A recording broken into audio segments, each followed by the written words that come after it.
আমাদের এই 2 কোটি প্লাস মাইনাস প্রবাসী দেশের বাইরে থাকেন। তো আমরা রানিং প্রবাসী, আমরা প্রবাস থেকে ছুটি নিয়ে আসছি এই 11 দফা দাবির উপলক্ষে উপস্থাপন করার জন্য। তো এখানের মধ্যে প্রথম দাবি হচ্ছে 1 নাম্বার 15 বছর রানিং প্রবাসী, যিনি 15 বছর প্রবাসে থেকে এককালীন চলে আসবে, উনাকে যুক্তিসঙ্গত প্রবাসী অবসর ভাতা দিতে হবে। তবে এই ক্ষেত্রে শর্ত প্রযোজ্য। একজন রানিং প্রবাসী কিংবা ছুটিতে দেশে এসে কোনো কারণে মৃত্যুবরণ করিলে অথবা কর্মক্ষেত্রে শারীরিক পঙ্গুত্ব বরণ করিলে এককালীন তার পরিবারকে 10 লক্ষ টাকা প্রণোদনা বা ক্ষতিপূরণ হিসেবে প্রদান করিতে হবে।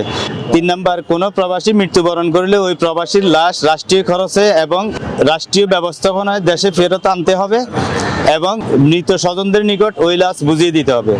4 নাম্বার, প্রত্যেক প্রবাসী পরিবারের নামে একটা স্মার্ট কার্ড প্রদান করিতে হবে। ওই স্মার্ট কার্ড দ্বারা বাংলাদেশের সরকারি, আধা সরকারি, বেসামরিক ও স্বায়ত্তশাসিত প্রতিষ্ঠান সহ প্রত্যেক সেক্টরে প্রতিটি কাজে, যেমন মেডিকেল ট্রিটমেন্ট, ইউনিয়ন অফিস, থানা, সিটি কর্পোরেশন, ভূমি অফিস ও পরিবহন সেক্টর থেকে শুরু করে সকল নাগরিক সেবা প্রবাসী পরিবার যেন সুফল ভোগ করতে পারে।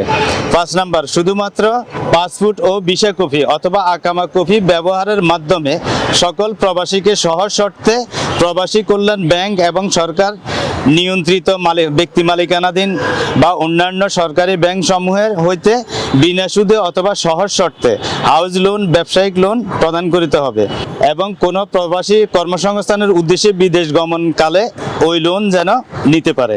6 নাম্বার, কোনো কারণে বাংলাদেশে কোনো রানিং প্রবাসীর নামে কোনো প্রকার মামলা মোকদ্দমা হলে তা অতি দ্রুত নিষ্পত্তির বিধান এবং প্রয়োজনীয় ব্যবস্থা গ্রহণ করতে হবে। মামলা নিষ্পত্তির ক্ষেত্রে সর্বোচ্চ 90 থেকে 120 দিন হতে পারে। 7 নাম্বার, প্রবাসী কোনো রকম সমস্যা হলে বাংলাদেশ দূতাবাস সকল প্রকার সহযোগিতার মাধ্যমে সমাধান করতে হবে। প্রবাসীদের জন্য কূটনৈতিক তৎপরতা বাধ্যতামূলক সৃষ্টি করতে হবে। বাধ্যতামূলক দায়িত্ব পালন বা পদক্ষেপ গ্রহণের প্রশাসনিক ও আইনি কাঠামো শক্তিশালী করতে হবে।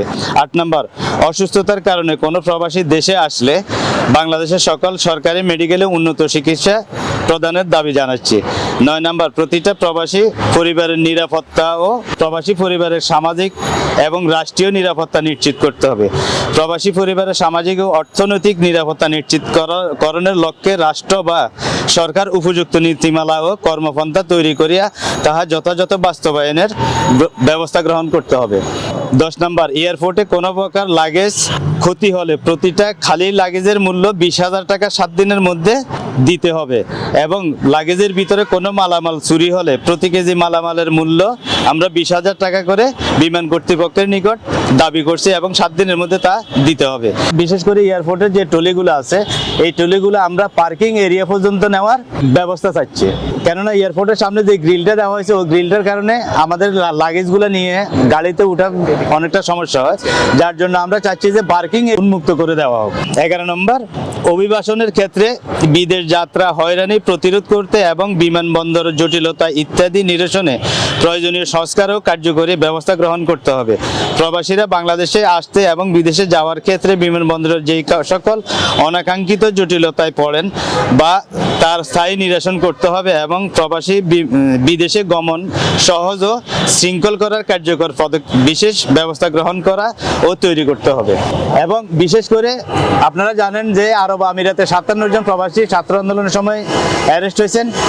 আমরা দাবি করছি যে এদেরকে কোনো উকিল না, কূটনৈতিকভাবে এদেরকে মুক্তির দাবি করছে এবং পাশাপাশি আরব আমিরাতে যে দূতাবাস আছেন এই অ্যারেস্টের পিছনে উনি অনেকটা ভাবে দায়ী এবং উনি নিজে অর্থ দিয়ে এদেরকে অ্যারেস্ট করাইছে, যেহেতু উনি বিরোধী দলীয় একটা ফোসা হিসেবে ছিলেন ওইখানে। তো যার জন্য আমরা চাচ্ছি যে প্রত্যেক যারা অ্যারেস্ট হয়েছে ওই 57 জন প্রবাসীকে একদম সুস্থভাবে দেশে ফিরিয়ে আনে, তাদের পরিবারকে ওই থেকে আপনার ওই দূতাবাসের যে কর্মকর্তা আছে উনার থেকে নিয়ে 10 লক্ষ টাকা থেকে আমরা 10 লক্ষ টাকা করে প্রতি প্রবাসীকে ক্ষতিপূরণ দাবি করছি। সত্য, বস্তুনিষ্ঠ ও নিরপেক্ষ দৈনিক জনবাণী।